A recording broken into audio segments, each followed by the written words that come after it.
ചില ആളുകളെ വേദനിപ്പിക്കാൻ വളരെ എളുപ്പമാണ്. കാരണം അവർ പുറത്ത് സ്ട്രോങ് ആക്ട് ചെയ്താലും ഉള്ളിൽ വളരെ സോഫ്റ്റാണ്. ആളുകളുടെ വേദന മനസ്സിലാക്കും. മൃഗങ്ങളെ പോലെ ഇമോഷണലി അറ്റാച്ച് ചെയ്യും. മ്യൂസിക് കേട്ടാലും ഡീപ്പായിട്ട് എഫക്റ്റ് ആവും. അതാണ് രേവതി നക്ഷത്രം. രേവതി നക്ഷത്രക്കാർക്ക് ഇമാജിനേഷൻ വളരെ സ്ട്രോങ് ആണ്. ഡ്രീം വേൾഡിൽ ജീവിക്കാനാണ് വളരെ ഇഷ്ടം. പുറത്ത് നല്ല കൈൻഡാണ്, സോഫ്റ്റായിട്ട് സംസാരിക്കുള്ളൂ, മറ്റുള്ളവരെ ഹെൽപ്പ് ചെയ്യും. പക്ഷെ ഉള്ളിലോ ഇമോഷണലി ഓവർലോഡാണ്.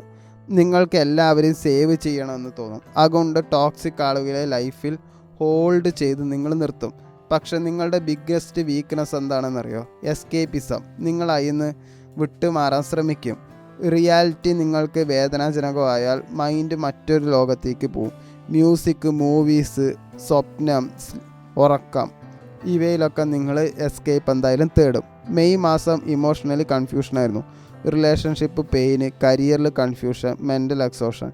ചിലർക്ക് എലോണായി ഇരിക്കണമെന്ന് തോന്നിയേക്കാം. ജൂൺ മാസത്തിൽ ഇമോഷൻ അവേക്കനിങ് മന്ത് തന്നെയാണ്. Creative field, healing work, art, music ഇവയിലെല്ലാം ഗ്രോത്ത് ഉണ്ടാകാൻ ചാൻസ് ഉണ്ട്. പക്ഷേ ഫോക്കസ് ഇല്ലെങ്കിൽ വീണ്ടും ഡിലേ വരും. റിലേഷൻഷിപ്പ് സൈഡ് ഇമോഷണലാണ്. ഡീപ്പ് ലവ് ഫീൽ ചെയ്യാം. ചതിക്കപ്പെടുമോ എന്നുള്ള പേടി കൂടുകയും ചെയ്യും. സിംഗിളായവർക്ക് ഒരു സോൾ കണക്ഷൻ വൈബ് വരും. സാമ്പത്തികം കുറച്ച് അൺസ്റ്റേബിൾ ആകാം. കാരണം ഇമോഷണൽ സ്പെൻഡിങ് കുറച്ച് ഡേഞ്ചറസ് ആണ്. ഒന്നും വാങ്ങാതിരിക്കുകയാണ് നല്ലത്.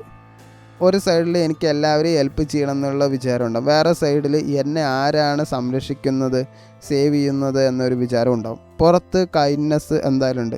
പക്ഷെ ഉള്ളിലോ ഇമോഷൻസ് ഇങ്ങനെ കെട്ടി മറിഞ്ഞുകൊണ്ടിരിക്കുകയാണ്. അതാണ് രേവതി നക്ഷത്രം.